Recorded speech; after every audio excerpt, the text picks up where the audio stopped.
বলবো। আর ইতিমধ্যেই দেশ এবং প্রবাস থেকে যে সমস্ত ভাই ব্রাদার্স রয়েছেন, কে কোন জায়গা থেকে যুক্ত হচ্ছেন, আপনাদের মতামত কমেন্ট করে জানাতে পারেন। প্রথমে আমরা জানতে চাই সেই নিহত রুমনের চাচা যিনি রয়েছেন, ওনার সাথে আসলে কি হয়েছিল বা কি ঘটেছিল যদি একটু বলতেন। ভাই আমরা তো সকালে খবরটা জানছি, যে আমি জানি বাতিজাটা এই একটা রেস্টুরেন্টও থাকে খাদি বাজার। তো থাকার পরে তো আমরা সকালে হঠাৎ করে জানছি এই সমস্ত দুর্ঘটনা ঘটার তো কোনো কথাও নেই। তারপরে যে আমরা এমনিতেও শোনা গেছি যে একটা সমস্যা ঘটছে দোকানের ভিতরে, যে সন্ত্রাসে মারছে না খেয়ে মারছে আমরা না জানিয়া সরাসরি আমরা জায়গাতে ইচ্ছি। আবার বাদে যে আমরা পাইলাম যে যে দোকানত থাকতো সেটা হচ্ছে খাদির বাজার একটা রেস্টুরেন্ট, মালিকের নাম নির্মল বাবু। তাইনও জায়গা তো আসলা তান জিকাইলাম যে দাদা আপনার দোকানের দায়িত্ব থাকে, আপনার কাছ থেকে আমরা সঠিক বিষয়টা পাইমু, আপনি তো এই জায়গাতে আসলা। তা তাইন কইলা যে ও কথাটা যে 4 লাখ খাওয়াতেছে, আমার কর্মচারী কইছে যে 5 থেকে 4 মিনিট সময় লেট হইব, যে আমরা নতুন ওইয়া স্যার দোকানে আগুন দিছি এখানে একটু লেট হইব, বাবা আপনি 5টা মিনিট বক্কা আবের ভিতরে আপনার চাটা দিলেই মনে না দিতে, তাই না 1 মিনিট বইয়া আবার কইছে না চা দিতে নাই, বলে ভাই আমরা চাটা উতরাইছে না এখন পর্যন্ত, উতরাইলে আপনারে দিলেই মু কইয়া তাই। আর আগে একটু কথা কইছেন, চার দোকানের মালিক আইছেন, আইয়া তার লগে মিলিয়া এখানটা শেষ করে দিলেছেন যে এখানে ভাই আমার লেট হয়ে গেছে, চাটা দিতে আপনারা অন্য খানো খাইলি বানে ভাই। কিন্তু 5 মিনিট পরে তাই নাইছেন 4-5টা পোয়া লইয়া, তার নামটা হইলো আব্বাস।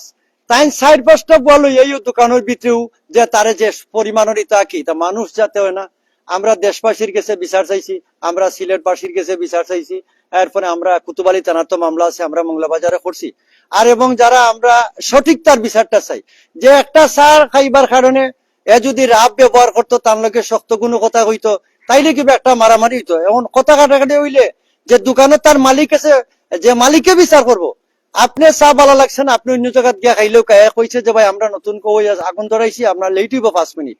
5 মিনিট হইতেও তাই পাওয়ার দেখাইয়া গিয়া তান ফাইন লইয়া ইয়া তাই যে পরিমাণের তার ইটা ফাড়ানি আরম্ভ করছে নাকি, যে আমরা দেশবাসীর আমি নিজে উদলাইয়া দেখাইছি যে আমরা তার সঠিক বিচার চাই, আমরা সঠিক বিচার চাই।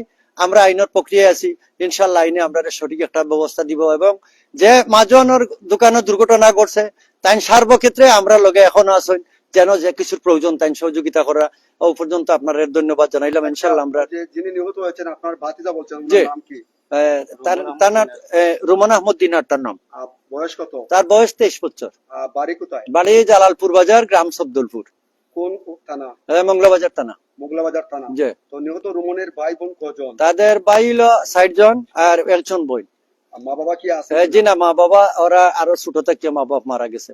মানে আপনারাই তাকে ছোট থেকে বড় করেছেন? যে আমাদের গ্রামের আমিও আছি এবং আমাদের বাড়িতে যারা আছে আমরা সবে তারে সার্বিক সহযোগিতা করে তারা লালন পালন করি। এবং আপনি তার সম্পর্কে কি হন? আমি তার সম্পর্কে চাচা। তো সর্বশেষ আপনারা কি চাচ্ছেন রুমনের? আমরা সর্বশ্রেষ্ঠ এখানে চাইতে চাইলাম যে সঠিক যে একটা বিচার আছে, এই বিচারটা আমরা দেশবাসীর কাছে কইরাম, আইনের কাছে আমরা কইছি যে এই তার আমরা সঠিক বিচার পাইতাম। আমরা আইনের আশ্রতে আছি, আপনারা কাছে সার্বিক সহযোগিতা চাইমু যে আমরা সঠিক তার বিচার চাই। যে একটা সার কারণে আমার বাতি যেটারে কতটা ফার্মারিয়া দুর্নীতি কিনেছে, আল্লাহ একজন আছেন তেন বিচার করবা। যে আমার আব্বাসের বিচার চাইলাম, যে আব্বাসে যে ঘটনাটা করছে এই বিচারটা আমরা সুস্থ বিচার চাই, যে কিতার লাগি মারলো আমরা বিচার চাইতে সুস্থ। জয় জয়। আব্বাসের বাড়ি আমরা কোন জায়গা আছে জানি না, জানি যে খাদির বাজার চকিদারি করে, ওটাও আমরা ডিভিশন জানি। আর কই তার বাড়ি কই গড়ি কেন জানি না, ইগো তারা সঠিক কইতে পারবা যে খাদির বাজার দায়িত্ব যারা, তারা একটা কমিটি আছে বাজারের কমিটির লগে যোগাযোগ করলে আমরা অবশ্যই জানতাম পারবো যে তার বাড়ি কেন গড় কেন। এটা তো আমরা তাৎক্ষণিক হইতে পারি না তার বাড়ি কেন, কিন্তু এলাকার মানুষে কইছে যে খাদির বাজার ডিউটি করে। ঘটনাটি কখন ঘটেছিল? আজকে প্রায় 8টার দিকে ঘটনাটা ঘটেছে সকাল। তো কাজী বাজারে ব্যবসায়ী মহল যারা রয়েছেন তারা কি আপনাদের সাথে রয়েছেন কিনা? যে তারা আমরা সাথে রয়েছেন, এবং যে জায়গার দোকানে ঘটনা ঘটছে তারা মাঝনও আমরা লগে আছেন, এবং খাদির বাজারও যারা ব্যবসায়ী আছে তারা আমরা প্রত্যেকেই যে ঘটনাটা ঘটছে তারা সবকিছু আমরা কইছে যে ওতে কেউ ঘটনাটা ঘটছে। আমরা এই মুহূর্তে কথা বলবো প্রিয় দর্শকবৃন্দ, নিহত রুমনের ফুফাতো ভাই যিনি রয়েছেন ওনার সাথে একটু কথা বলবো। আসলে ভাই একটু জানতে চাই আসলে কি ঘটেছিল বা কি শুনেছেন আপনি যদি একটু বলেন। আজকে সকালবেলা হঠাৎ করে ফোন গেছে যে আমার মামাতো ভাই আর দুনিয়াতে নেই, পৃথিবী চলে গেছে। ওরে দোকানের ভিতরে হামাইয়া নির্মম ভাবে হত্যা করেছে এই আব্বাস আর তার ছেলেগুলা মিলিয়া। শুধুমাত্র একটা চার জন্য। ওরে কইছে যে চা দিবার লাগি, ও কইছে যে আমরা চা এই মাত্র বুয়াইছি, একটু লেট হইব। তাই প্রভাব খাটাইয়া তারে গালাগালি করতো, নেও মনে কই কিছু কথাবার্তা কইছে।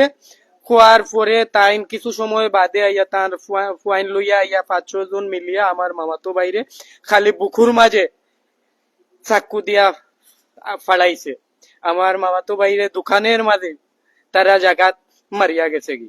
আমি দেশবাসীর কাছে, আমার সিলেটর মাইনসর কাছে আমি বিনীত অনুরোধ করলাম, এই নির্মম ভাবে আমার মামাতো ভাই রুমন আহমদ দিনারে যেভাবে পশুর মতো ওরা মারছে, ও এরার বিচার যেহেতু তাড়াতাড়ি হোক।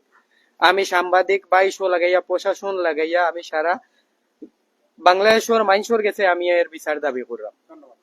এই বলিয়া ধন্যবাদ। ধন্যবাদ। আসলে নিহত রুমনের কোনো ছবি রয়েছে কিনা, রুমনের কোনো ছবি আছে কিনা? রুমনের ছবি বাড়ির থাকতো না, বেশি সময়ও দোকানও থাকতো, ও খাজির বাজার ও চার দোকান। তো খাজির বাজার যে চার দোকান থাকতো, এই মা জন্য তারে খুব বেশি মায়া করতাম। আর দোকানও থাকতো না, বাড়ির থাকতো না, দোকানও থাকতো, এর কারণে তার কোনো ছবি নাই। এখন যেহেতু ছবি আছে, ও যে আমরা আবার লাশর আপনারা ছবি তুলছো না, ও ছবি মাতা যিনি পরিস্থিতি আপনারা জানেন যে 13 জুলাই রোববার সিলেট নগরীর কাজির বাজার তোপখানায় মাত্র একটি চা খাওয়াকে কেন্দ্র করেই মূলত এই নৃশংস হত্যাকাণ্ডের অভিযোগ, যেমনটা দেখছেন পরিবার থেকে অভিযোগ করা